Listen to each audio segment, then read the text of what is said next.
I'm Craig Beaumont Flynn. Welcome to Beyond the Design, a show that gives you a peek behind the curtain of the design industry and shares the stories of those that are the driving force behind it.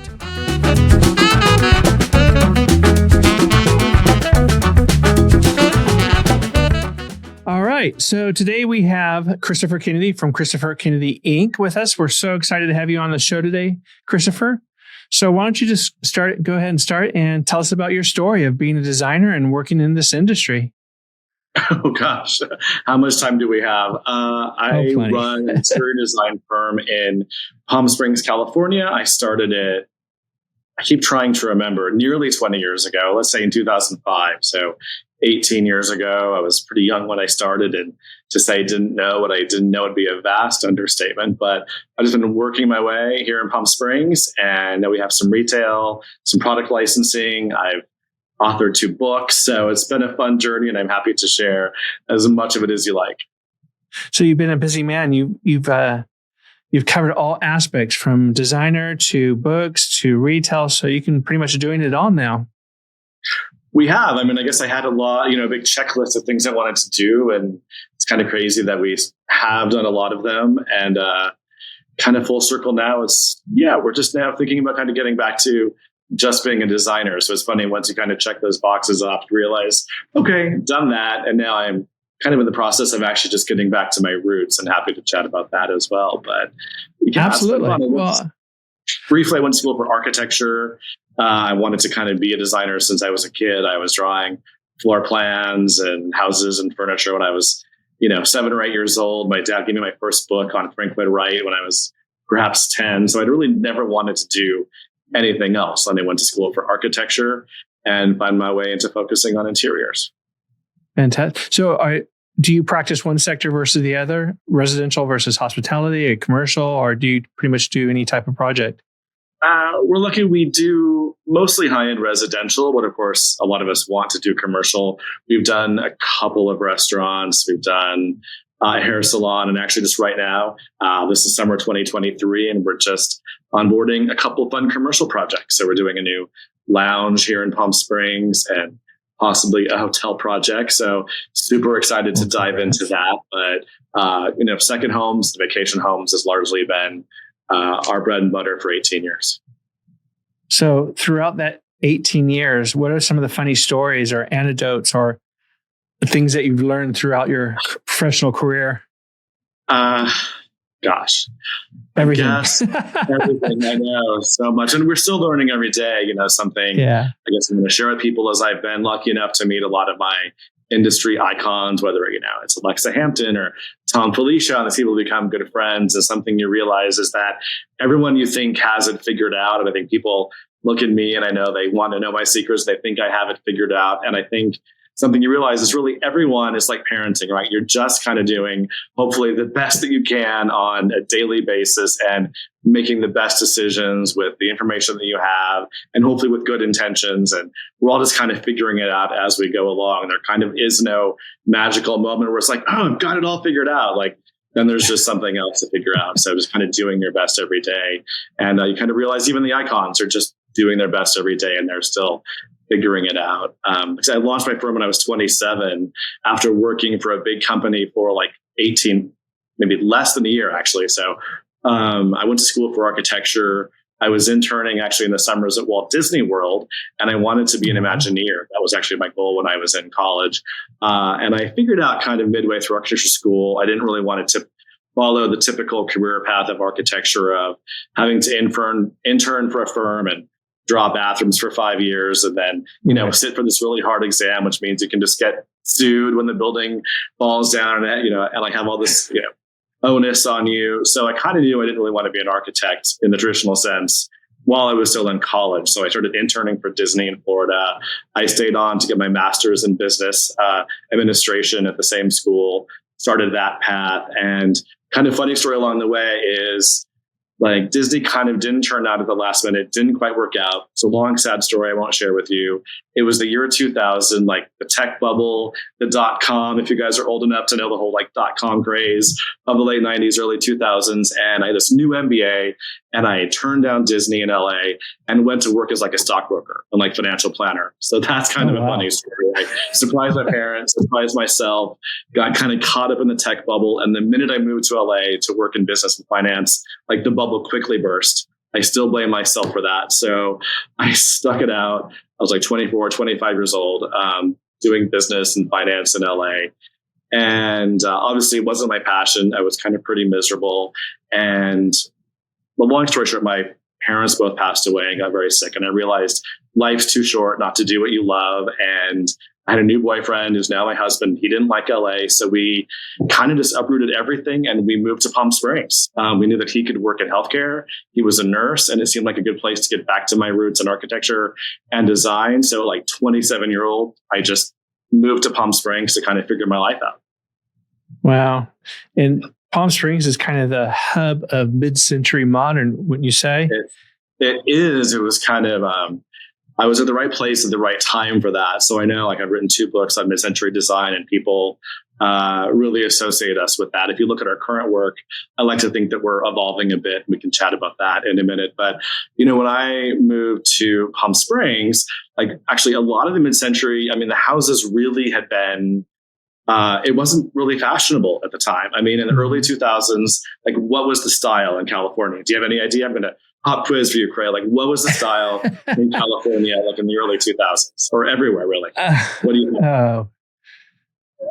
Block houses over and over again, just big monstrosities, block houses. Yes, McMansions is maybe exactly. Yes. So like when I moved here, really like everything was Italian and Tuscan, and that Diane Lane movie had just come out, and everyone was building these McMansions and wanted a Italian Tuscan villa in Orange County or even here in Palm Springs, and it was dark and heavy, and I was just this 27-year-old kid doing contemporary design. I wouldn't call it mid-century, but I liked modern. I went to school for architecture. I went to Europe to study the Bauhaus and the modern masters. And so I wanted to do modern. And I did find clients who were doing modern and contemporary, but honestly, there wasn't even a lot of sourcing. Like back in the day, I was buying a lot of, commercial fabrics and furniture, like from, Knoll Fabrics and Knoll Furniture and Bernhardt Design, which is different. That's their contract division, different than Bernhardt, right. Furniture. So I was doing modern design. And then suddenly this TV show called Mad Men came out. And, frankly, gay guys from San Francisco were moving to Palm Springs.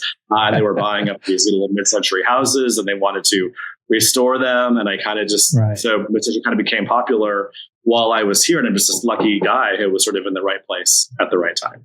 Well, it was a good thing that it became the it factor too, because I think probably most of those would have been bulldozed if it hadn't, Oh, they were. I mean, they were absolutely, people were taking these houses, they were making them look Santa Fe style, like in the 80s and 90s, that was popular. Even where I was in Denver growing up as a kid, like the Santa Fe style. My mom had the, like whatever that, like Kekopelli dancer and the Adobe style. So people were taking these houses and making them look like anything but what they originally were. They were making them look Santa Fe, then they were making them look Italian 10 years later. And it really wasn't fashionable. And it's just ironic. And there's the story, if I can tell you, I'd like to think, I've heard it so many times, it could be like an urban legend, but there's an architect named Donald Wexler, and he designed a lot of these mid-century houses here in Palm Springs. And he actually passed away not that long ago. When I moved here, he was still alive.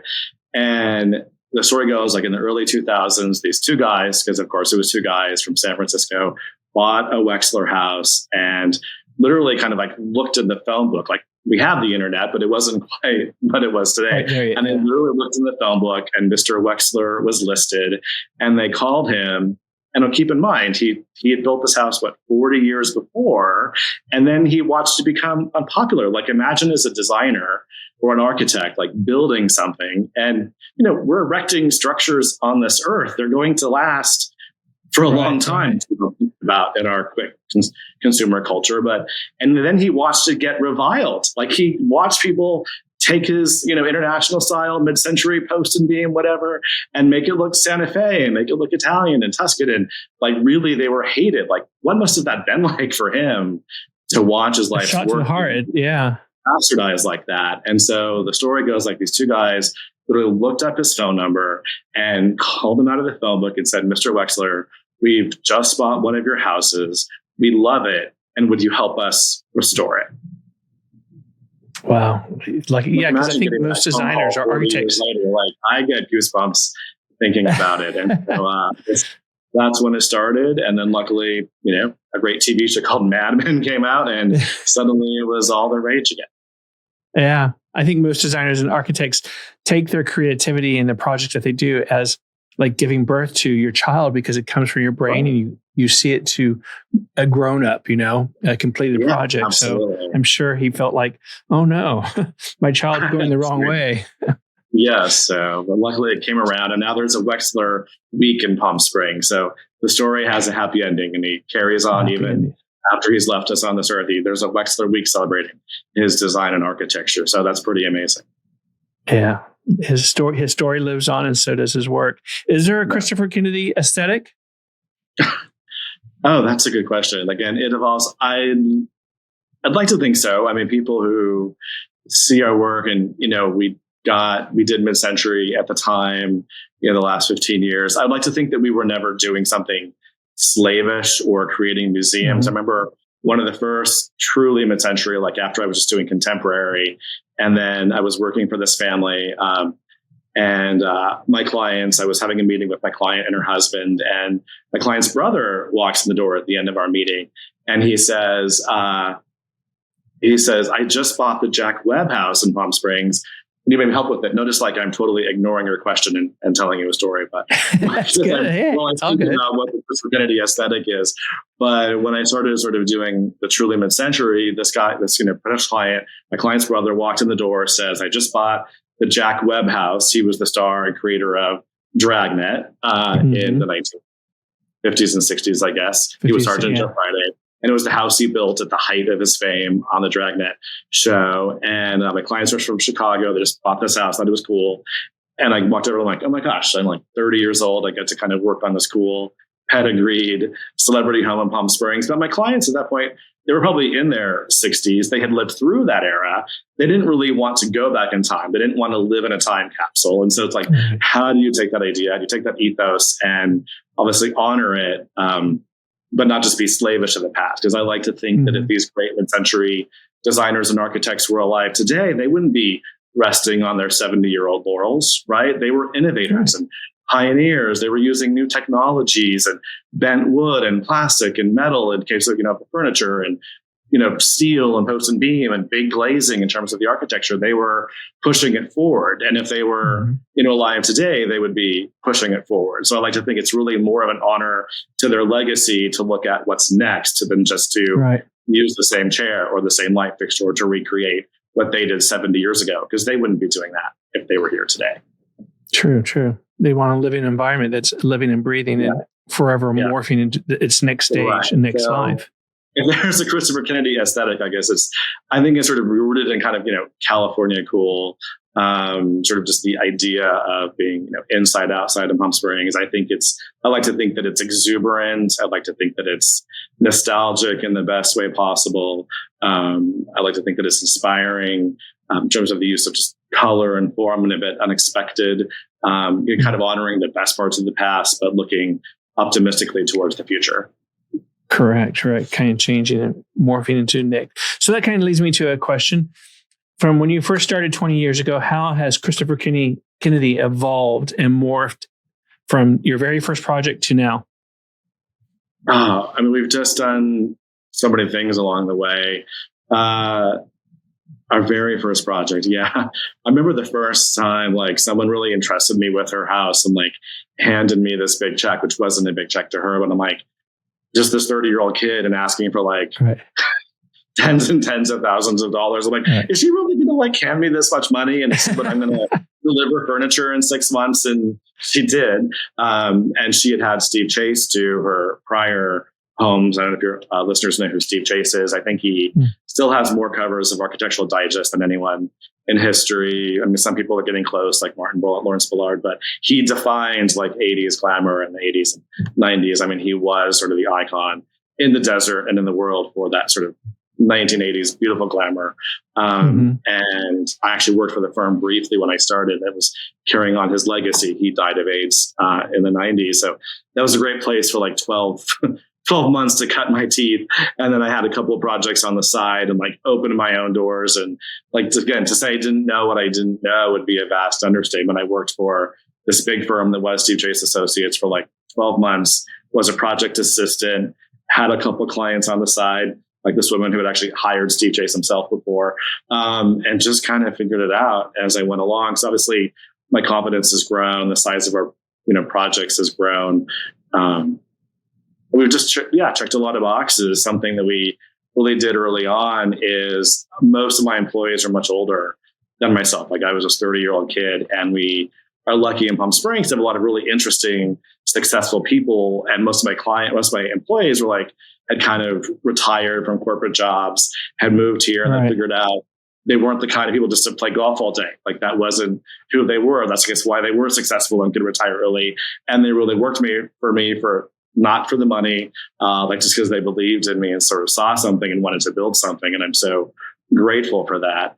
And we actually sat down after a couple of years in business and really had a retreat. And people ask, how did you do all these things? And well, it really wasn't an accident. Like we sat down and said, okay, we want to grow a brand. We want to do this. We mapped out a roadmap. We, launched it to the trade furniture line, scraped that together. And then we, did the books. And it really was a concerted effort that, looking back 10 or 15 years later, paid off. But it really wasn't. It wasn't by accident. It wasn't by chance. It was planned. It's a lot of work. Yeah. It was planned. It is a lot of work. Yeah. So how have you seen the industry kind of morph and change from 20 years ago to now? I guess the accessibility, obviously, like Instagram didn't exist 20 years ago. And, I think that for younger people starting out, you can kind of make yourself seem much bigger and more professional than maybe you are or than you feel. You kind of feel like you're starting. I remember that first client that hired me that I was telling you about, Barbara, that had hired Steve Chase. And I walked in and, she was downsizing from a larger house that Steve Chase had designed. And I bought a smaller 5,000 square foot house. She actually walked into a furniture store that a friend of mine owned, and he was trying to help her figure it out. She didn't want to hire a designer. I don't know why. And he's like, well, I have this friend, Christopher, and you could hire him. And I remember walking into her door and charging, $75 an hour and like stammering over myself to even like say that hourly rate. And she's like, that's fine, And I think all I had at the time was we had designed our own condo in Palm Springs that we had bought. And I had someone take some pictures, and I had printed out like 4 photographs on like glossy paper. Like that was literally my portfolio. And back then, like to create a website, cost a lot of money, and you had to hire someone to do it. And so something that I think has changed is just the technology and the access. And, you can literally, there's websites that without a whole lot of work, there's templates that you can do that you can like get yourself a website, relatively easily. You can curate your Instagram. Like I think we're seeing younger people achieve success perhaps a bit faster just because you can use these tools like, you can use Canva for, like free graphic design. Whereas I always had to hire graphic designers. You can sort of leverage technology to kind of elevate yourself earlier in your career than before. We kind of had to, it was a bit more old school, photography and expensive websites and printed portfolios. And, now it's all online and there's just all these tools that you can use. And that's exciting. Yeah. Well, the marketing and PR aspect of it is a lot easier now than 20 years ago. You had to hire a firm to do all that. Yeah. At least we had to hire all those people. I mean, I literally kind of skipped vacations to have professional photography taken. Like it was something I always invested in, was the photography and the website and the graphics, just to kind of make myself feel important enough and to be worthy of my clients when maybe I didn't feel that way internally. Yeah. So when you work on a project, what is your process, the creative thought versus a vision? I think we all have God-given gifts. And maybe one of mine is just I have a sense of sort of knowing what someone's going to like or don't like. I think is just a bit innate, but in terms of getting down to my process, something I've done since I was early on, and it's not very scientific, but I just like to ask my clients like kind of 3 adjectives or 3 keywords or phrases of how they'd like the home to look and feel when they're all done. I'll say, oh, Mr. and Mrs. Smith, when we're all done with this process and your family and friends are over and, like you're celebrating, and they walk in the door and they say, oh, your home feels so kind of fill in the blank. And I just sort of use those sort of short phrases or adjectives as like a brand DNA. And if, they want it to be, well, actually, I can tell you it's almost always the same. But we kind of use those 3 adjectives as like kind of a brand DNA of like, and then every decision you make should really reinforce that feeling that they want. I will say 90% of the time I've learned it's kind of come down to the 3 things that everyone really says. And maybe it's just the people that I attract. They want it comfortable. It's not necessarily in any order. They want it comfortable. They want a little bit of wow. Like they kind of want to walk in and feel that sizzle, feel that pull together, feel that, professional design. I just kind of call it, they kind of want that wow. And is there even really a third? It kind of comes down to those 2. Maybe there's sort of something specific, but it kind of comes down to that feeling of like, they just kind of want that wow. And they definitely want it comfortable and livable. They don't want to feel like everything's too precious. So maybe that's just being in Palm Springs or doing a lot of vacation homes. Our clients don't really want to have to worry because that's not luxury. Luxury is not having to worry about every single thing, especially when you're on vacation and you have swimsuits and pets and grandkids. I think that's life for most anybody on vacation or not, but they don't want to have to worry about things and sort of delivering that wow while making it functional and beautiful, but also easy maintenance, kind of worry-free. That's sort of where the magic comes in, I guess. Does it happen to you when you get a client that they're looking for a particular lifestyle, or they already have their lifestyle that they want to expand upon? That's a good question. We're so lucky. I'm just so fortunate to live in this kind of specific place, Palm Springs, where people sort of buy a house and they sort of don't have anything. And then we get to create everything. So I've never, don't call me to do one single room. It'll take me like a year and a half. I'm probably not going to get to it. Don't hire me just to do your living room. I'm never going to want to do it. But you want me to do your whole, vacation house in 6 months? Not a problem. Down to the dishes and plates, the art of the walls will do it. So we've sort of never, I guess we're lucky that we are kind of creating that lifestyle. Actually, they're looking to us to create it. We don't tend to have to work with a lot of existing furniture. Again, we're just really lucky that our clients buy this home. They honestly don't have anything. And so we're literally creating that vision from the ground up. So we're really kind of bringing their Palm Springs dream to life, which is an amazing honor and responsibility and exciting opportunity. Well, it's a good place. Yeah, it's a good place to have that I think lifestyle. It translates to everybody. You really are. I was talking to a friend who teaches interior design last night, and she said that, just so much more than skin deep. What we do goes so much more beyond the surface. We are kind of establishing how our clients are living in their houses. We're creating that lifestyle. We can set them up for success, right, in their daily lives. That when you walk home after a long day out in the increasingly scary world, and your home just gives you a big hug and it makes you feel safe and secure, or everything is organized, or, you can have a great, dinner party because of the room that you've created, or we can encourage conversation with your kids by how you establish the family room. We really are impacting them on such a deeper level. And whether it's Palm Springs or anywhere in the world, or it's a second home or a main home, we really are helping our clients create that lifestyle. And what we do is priceless. It's absolutely priceless. And it really makes such a difference in their daily lives when your home is comfortable and functional and inspiring. That just sets you up for success in every part of your life. Exactly. Well, you wake up, feel renewed each morning because you're in that environment. Absolutely. And I think you don't necessarily realize just the subconscious stress that when something kind of isn't in place, or you have that extra clutter, or something is still on your to-do list and it's just not getting done, just having your house, and I can speak from my own experience, done and complete, and just not having that subconscious or unconscious stress in the back of your mind, something is just not quite right, or it's not finished or fixed, or something's bothering you, or you don't like that piece of furniture, that it's, even if you don't realize it's kind of always there in the back of your mind, and having it done and done well is definitely worth hiring a professional. It's priceless, as I said. Yeah. It takes a lot of stress out of your life. Being a creative, do you test some of your thoughts or visions on your own home? Yeah, I've had several homes over our time in Palm Springs in almost 20 years, and, seeing the market increase and our town becoming increasingly popular.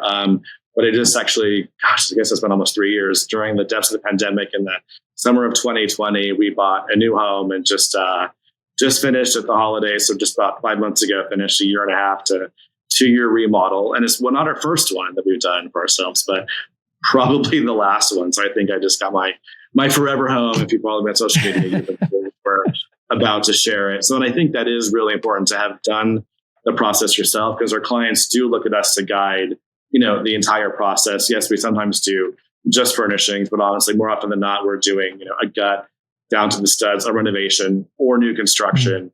And it really is, until you've been through it yourself, yes, you can give your clients good advice, even if you haven't, but you're just even all the more adept and experienced when you've been through it yourself. So just in terms of working with contractors and herding the cats and doing all the things and knowing that it's always going to be 30% more, as much as you try to plan every cost in advance, it's going to cost more and take longer, despite our best efforts.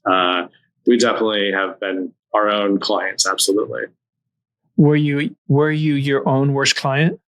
Probably. My husband trying to fire me and have our firm's creative director do it. Maybe just because we were so busy. We're so lucky that, during the COVID pandemic, we were in one of the few industries that boomed. So we were exactly. I just tried to, count my lucky stars every day and kind of, this, like embarrassment of riches when, when other businesses were, restaurants and bars were having so much trouble, we have more business than we can handle. Just tried to be grateful. And so, balancing doing it for our clients and keeping their projects going. And I think a lot of designers do have trouble choosing for themselves. I'd like to think it's not just me. Designer friends, please, message me and say, it's not just you. Maybe because we just know all the options and we, it's like shiny ball. Look at this. Exactly. You're like, no, wait, I want that. Although I like to think that our house actually kind of did get back to my roots. I happen to like yellow and green. I happen to like brown. I'm bringing brown back. So I kind of, at the end of the day, I think I got back to me, but it took me a while to get there. Right. It's not what you'd expect. We've done great houses with turquoise and green and pink and fun things, but my house is a little bit more neutral, with pops of hunter green and dark brown. Not quite your average Palm Springs, but I like what I like. Yeah, exactly. You created your own lifestyle, your own comfort zone. Yeah. You've achieved a lot in the last 20 years, 18 years. You have a retail store. Is that your own product in the retail store that you've designed? No, it's a lot of things that we curate. So we have done some product licensing, the artwork behind me. We have a licensed line of art for Wendover Art Group, a great Florida-based company made in the USA. So we have licensed artwork. It's our only product license right now, but we're looking at adding more. So our store was mostly things, in terms of the upholstery and things, some of it was our own designs that we would make, and then just things we go to market and purchase, and then a lot of our own artwork under our brand. We're actually in the process of really closing our major retail store in Uptown Palm Springs. It's not a sad story. It's okay. After 10 years, kind of like hinted earlier, we sort of checked those boxes, and we've been in retail for 10 years. Not an easy business. And when I kind of sat down recently and just looked at the numbers and the stress and realized my time and how can I serve my time most effectively. And now that I'm in my late 40s and looking at quality of life, kind of realized it was a sort of time to close that chapter and move on. I haven't really had a weekend off in 10 years. So I think figuring out the balance is so important for all of us. We're all kind of maxed out, and we're all having to figure out, okay, how do we have this balance? And mental health is at the forefront finally, which is great. So, even though I had staff, just kind of knowing the store was open on weekends, it's like, okay, I kind of always felt on call and things. And I kind of realized that our design firm is busy and that I can serve my clients better by not having that component. When we took a larger space I'm here in my office, which is about 2,500 square feet, and there is a fairly large lobby. So we're going to have a little more kind of boutique retail, a little bit of some curated experience. Mostly that we can be our own best clients, just have those accessories and pillows and things that is great to grab when you're doing an installation, but kind of closing the true retail, which is okay. And it's actually, I'm super excited, and my clients are thrilled because they know that they're going to get better service. So I'm not telling you not to have retail. And I'm glad that I did it, but after 10 years, it's like, okay, next chapter. Learning process. You can check that box now, and I've checked that box. The next phase. I realized, you know what? Yeah. Just being a great designer and like serving my clients and serving them well is, like I said, it's what I was doing 20 years ago. And then I wanted to do all this, and maybe I sound like a hypocrite because I think that there's this kind of false impression in our industry that, you have to have the product licensing, and you have to have the books, and you have to have the TV show if you want it to be successful. And I think that a lot of those things don't necessarily make a lot of money. I've done books. I can tell you I didn't do the books for the money, quite the opposite. And I actually happened to write. So for me, it was very authentic because that's one of my passions is writing. Right. But I think that we should be teaching designers in school, it's really okay. Just to be a good designer, serve your clients, be creative. There's a lot of really amazing designers out there who are doing huge projects whose clients don't want them to publish it, who are making tons of money with, millions of dollars of, furnishings budgets, and you've never heard of them. And I think that that's a very valid career path and not one that we as an industry necessarily promote. I think you kind of have this thing that you have to be famous. And then maybe it's not like hypocrite because I'm a bit famous in our industry. But I think that it's equally valid just to be a great designer and serve your clients and be creative, make good money, be fair. And I think that's enough for a lot of people. And it's not something that we promote enough as an industry. True. And I think, that not to go on a tangent, but the television and other aspects, kind of set the industry up for that you have to be this. But there's a lot of, I think everyone has integrity in what they do. And respect from all facets of the industry. It's like, if you want to promote and build a brand, great. If you want to be under the radar, great. Just be true to yourself and true to who you are, and still have the passion and drive to fulfill your obligation to your clients. So right. Either path is great if it's for you, but I think the sort of lesser known path of just being a great designer is not, maybe not getting its due. And let's just make that a valid path as well, if that's your path. So you mentioned briefly the books, and you have two of them. Yeah. So just writing, that was one of your check boxes that you wanted to achieve, and then you did two. It was. The first one didn't have a lot of writing. I actually won the English awards in my high school. I've just always been a good writer, which is great too. That now we have blogs and Instagram, and there's a lot of outlets for that. And there are some great designers out there, who are great writers and really funny. You can follow them, and it's great that you can sort of have this, path to, publication that doesn't have to be the traditional print path. So honestly, a little secret, the first book, I just maybe 8 years ago, I just hired an agent to help with some licensing and some PR. And I had just gone on one of those book companies on not Zazzle, but where you can make, a vacation book, and I just printed this quick little thing to show her on whatever one of those websites that you can make your own book. And she was like, this could be a real book. And I'm like, oh, okay.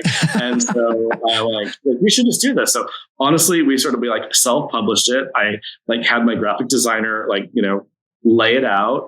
It was really simple. I wrote a forward, and it was mostly just pictures, just chapters by project. And my graphic designer sent it to China. We had my agent's company sort of as the publisher on the side. And I just sort of printed a book, and it didn't cost that much anything. It was less than $10,000. And when I went to market, brands I knew in life, Phillips Collection, people were totally happy to have me do a book signing, and we sold it. And I think I broke even. So again, you can there's a lot of tools out there that you can sort of do a lot of these things yourself. So my first book, which was called California Modern, was completely self-published. And in seemed to care, or Pat and I. And it was my clients who loved it, and we sold it in my store, and we sold it online, and it's sold out. I haven't printed it again. So that was fun. So that's my little secret, my little behind the curtain.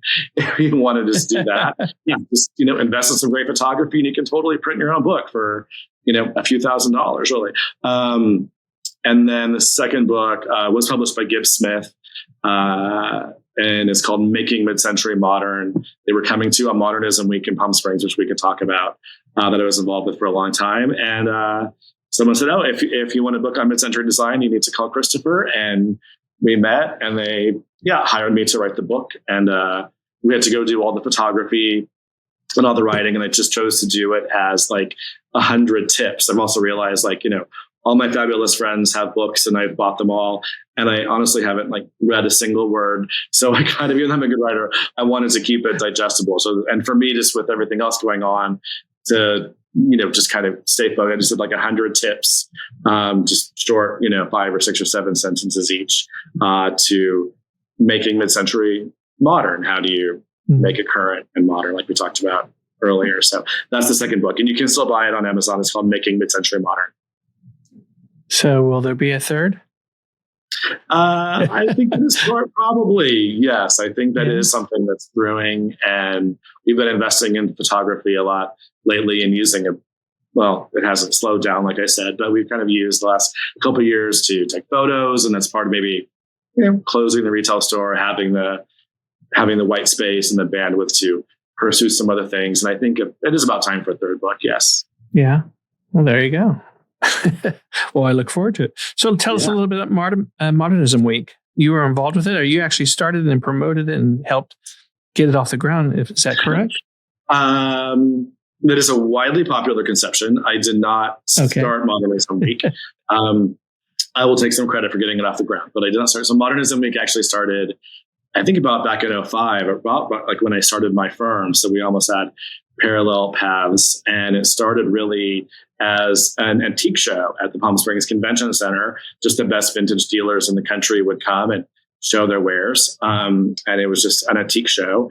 And then it grew a bit into tours of architecture and things. And then back in 2013, I was involved in ASID as whether, networking and design groups. And there was this whole sort of buzz in our local design community of why didn't we have a decorator showcase house? Kips Bay, New York, or most big cities or even mid-sized cities have, a decorator showcase, which if you don't know is we're a different, it's a house and a different designer does every room. And then people buy tickets to tour it, and the tickets go to charity. Most cities had one, and Palm Springs didn't have one. And it seemed like such fertile ground, right? And now we had this week that celebrated our history of architecture. So I kind of created it myself. I just decided to create my own decorator showcase house. We called it the Christopher Kennedy Compound because Windsor Smith, a great designer, had just built a spec house with Lux Magazine just before that. She called it the House of Windsor because why shouldn't she call it that? I'm like, well, if Windsor Smith can call it the House of Windsor, I can call it Kennedy Compound. So we did, and David and I bought the house. Found it, bought it, paid for the renovation. And again, just kind of figuring it out. All I could do was call your Rolodex, right? So I just called my friends at Lux Magazine, didn't think they'd say yes, and they did. I called brands I knew and loved, like Wolf Sub-Zero, and I didn't think they'd say yes, and they did. And then I called just my designer friends and kind of begged them to do rooms like Celery Kimball and June Ho and Mark Morris Willard. And I didn't freaking think they'd all say yes. They did. I'm like, crap, now I gotta pull this off. Now you gotta do it. Now we gotta do it. So it became the official showcase house for a Modernism Week. And it really I think before then it was a wonderful event. It was mostly about architecture. And I think what I did was actually help bring more of the interior design world into Modernism Week. So I'll take a little credit for that, but I did not create Modernism Week. I don't sit on the board. I just, for about 8 years, created the most popular event. So we did that for 8 years and retired in 2020. With the pandemic, it was kind of a good time to retire. Yeah. But that was definitely our passion project for about 7 or 8 years. And it took a lot of our time to create the event, plan the remodel, coordinate the designers. My team and I did all of that. Yeah. And it was fun. it was definitely a labor of love and a great experience. They are a full-time project. People, I don't think they understand how much that entails to actually do one. Yeah. So you've achieved a lot. You've done a lot. You've had your hand in multiple types of achievements, I guess you could say. What is the next on your list in achievements or goals that you want to kind of check another box?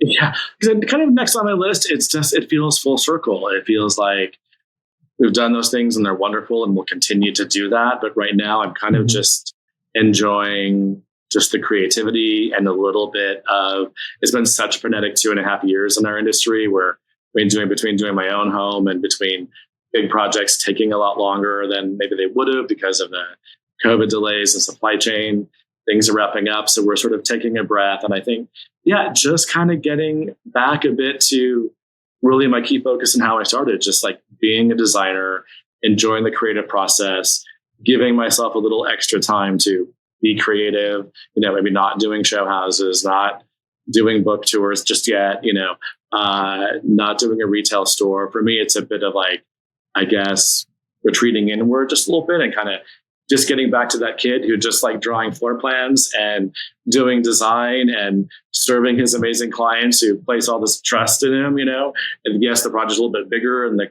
client's a little bit maybe bigger, but it's kind of still the same thing. So I just really, right now, next for me is just serving our clients, leveling up our business in a different way, working on our processes. That's a never ending thing. Efficiency, just taking care of my team and taking care of myself and my family, and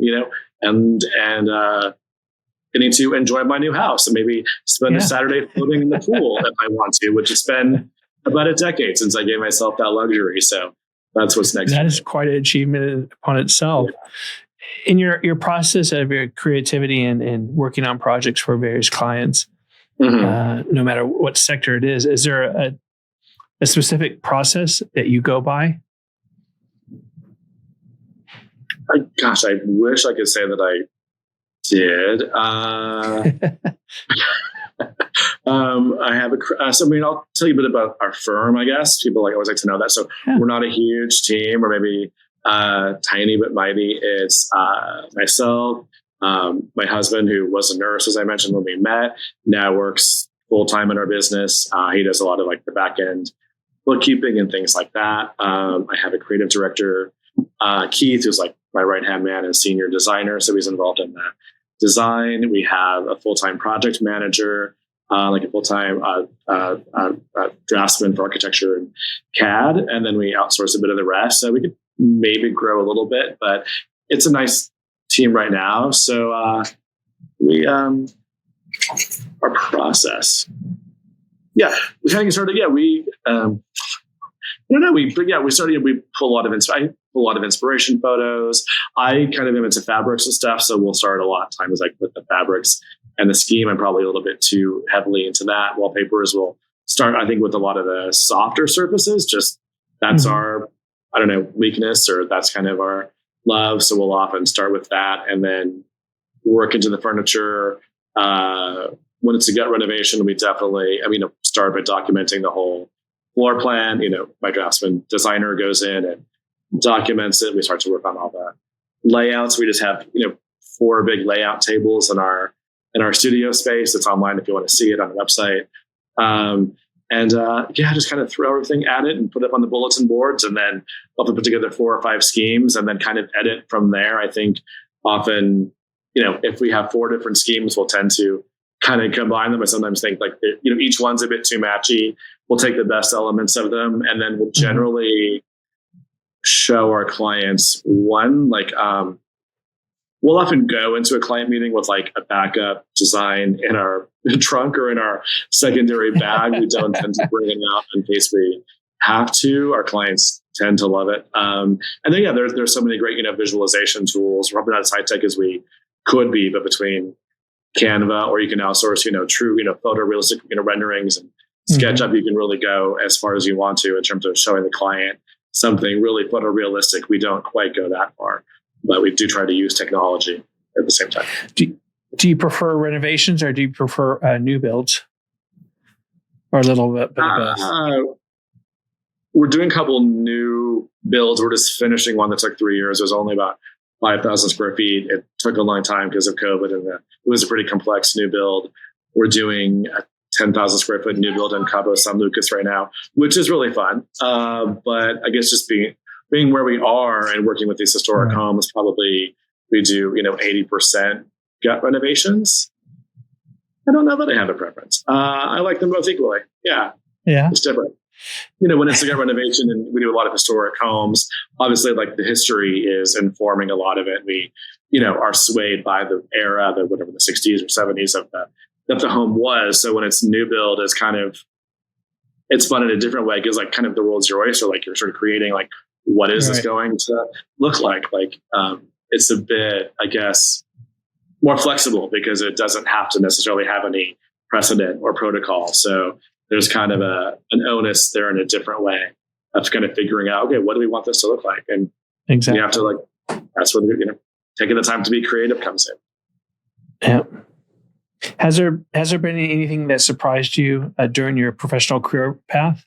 Oh gosh, I think I'm surprised every day. I didn't go to school for interior design. I went to school for architecture, but sometimes when we have interns, I'll tell you, I feel like the things that we deal with on a daily basis, like you can't even go to school for them. Like I think what maybe has surprised me is, I guess, when we do our jobs right, like what a trusted advisor we become for our client. And I feel like I was surprised by how I think, really the ones who have to bring it all together. I feel like we're the conduit or the liaison that is really the client advocate of like bringing together the architect and bringing together the contractor, the landscape architect, if there is one, the lighting designer, like maybe of all these different trades. And generally I found that maybe it's just me, but like we're sort of the ones who are filtering all of that and really advocating for our client and working on it and kind of bringing it all together.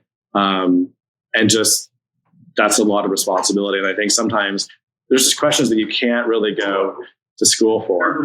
And like, a client just walked in. Speaking of a dear client, Mr. Shea, would you with Keith to the room? I'm just finishing the podcast, so I'll be right with you. It's not at all. See, surprise. And I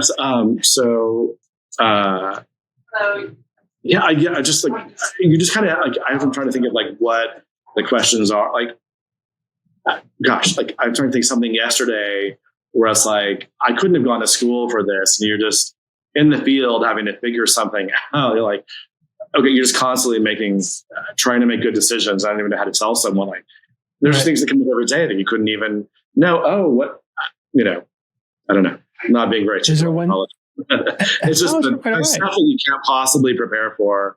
That you're just like, okay, how do we make this work? Like, how do I get, whether it's like, international shipping, okay, how do we get this thing from France to America and it's stuck in Milwaukee, or how do we figure out this, electrical condition that you wouldn't even know? Something I have learned along the way is like, kind of like rely on the experts. Like, I think that maybe sometimes designers don't have good reputations or are known for not being all that nice on a job site. And that's never made sense. Like my mom who passed away, like she just taught me to like treat everyone with respect. And I think something we don't do is like when you're on the job site and sometimes people are not trusting the trades enough. And it's like, maybe because, it's a bit racist, or maybe like, they don't speak great English or whatever the reason is. But I'm like, you can be sure that I'm nice to that person. And I'm like, okay, I don't know how this, trim condition should come together. I'm going to look at that craftsman and be like, hey, you've been doing this for 30 years. How would you handle this? Like, ask the person in the field whose job it is, and then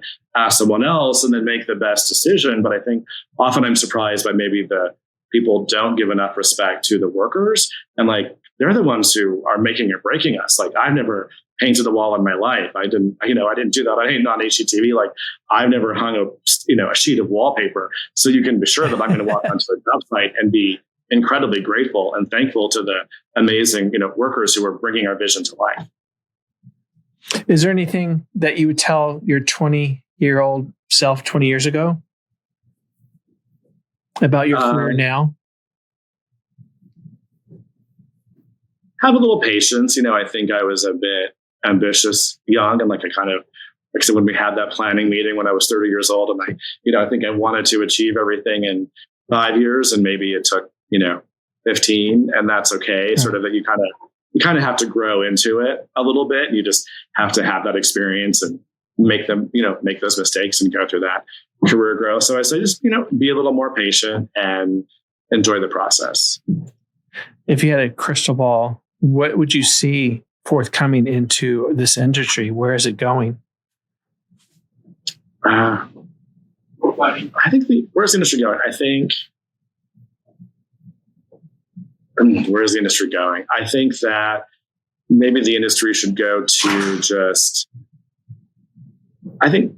expertise. I think, we do still make money on, furnishings, but, with the internet, it's just, that's a whole different conversation that we could have about access to things. So I think that, 40 years ago, interior designers were the gatekeepers to this whole world of furniture that people couldn't buy on their own. And they, of course, had to have the creativity and the design, like my icon Steve Chase did.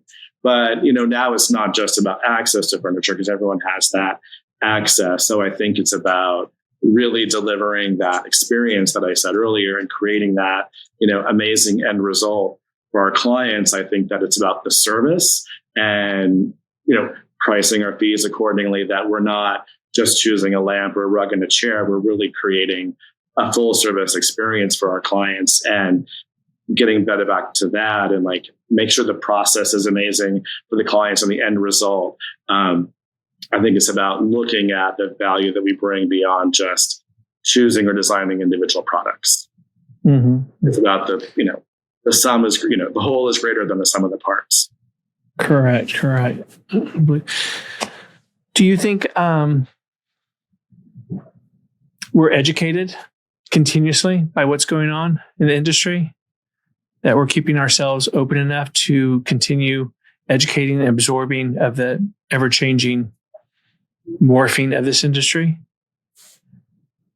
I'd almost say no. I think that we spend so much time scrolling, and now so much of what we're seeing on the scroll kind of looks the same. And I see sort of younger people coming up and which is fine. Okay, their look looks like someone who's well known, doing it in Texas or whatever. It's I almost feel like it's just absorption and scrolling and not enough of introspection and education and learning about history and learning about design and developing the skill sets. So I would almost say, no, we're not educated enough as an industry. And I even find myself having to stop scrolling, read a book, go to a museum, do those things. And because it's just there's so much information coming at us, but it's not necessarily always the most inspiring information. So I think finding those other avenues of inspiration and education is really important.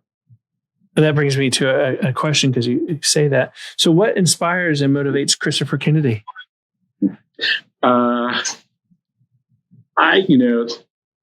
obviously the history of Palm Springs inspires me in looking at these things. And when I give lectures, I might say that my canned, answer would be, I sort of do love looking at the photos of, celebrities in Palm Springs. And what I kind of like about them is they were, yes, they were beautiful and they were glamorous, but they were also on vacation, and they were relaxed in a way that they weren't anywhere else in the world. And for people Rock Hudson, they were living their lives authentically in a way they weren't living their lives anywhere else in the world. So the history, what inspires me is the idea of beauty and glamour, but combined with realness and authenticity, inspires me in a philosophical way.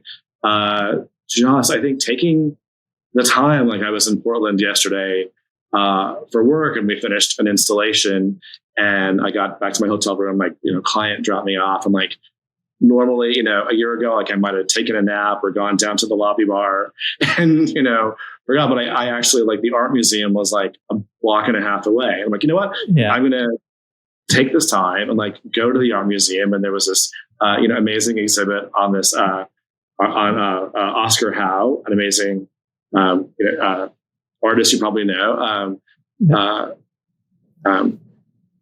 from the Dakotas and a Native American, and amazing. And I'm this was so inspiring, taking that hour and a half to go to a museum, but it's hard to do. It's hard to carve out that time, or going for a hike. You really, I think it takes going inward, and it takes turning off the phone, and it takes turning off the email and allowing yourself that, even if it's, an hour at a time, giving yourself that time to do whatever, or to sketch or to doodle or to hike. That's what's inspiring me now, is that little extra time. Yeah. Taking that breath and just observing what's around you and absorbing it and looking around. Well, Christopher, do you have any closing words of wisdom? Gosh, I'm sure I've talked enough. I think, no, just, I think when you go into things, whether it's a client meeting or a contractor, I think when you go into things with good intentions, I think, the rest tends to work itself out. I tell my clients, if I send over my contract and something seems out of whack, just, just call me. I think when you go, enter into anything with, positive energy and good intentions, the details tend to work themselves out. And to thine own self be true, perhaps my dad taught me that. And my dad taught me that when you love what you do, you won't work a day in your life. And I try to remind myself that when I'm feeling burned out, gosh, how lucky am I to get to live out my passion every day. So just being grateful is something that I think is so important.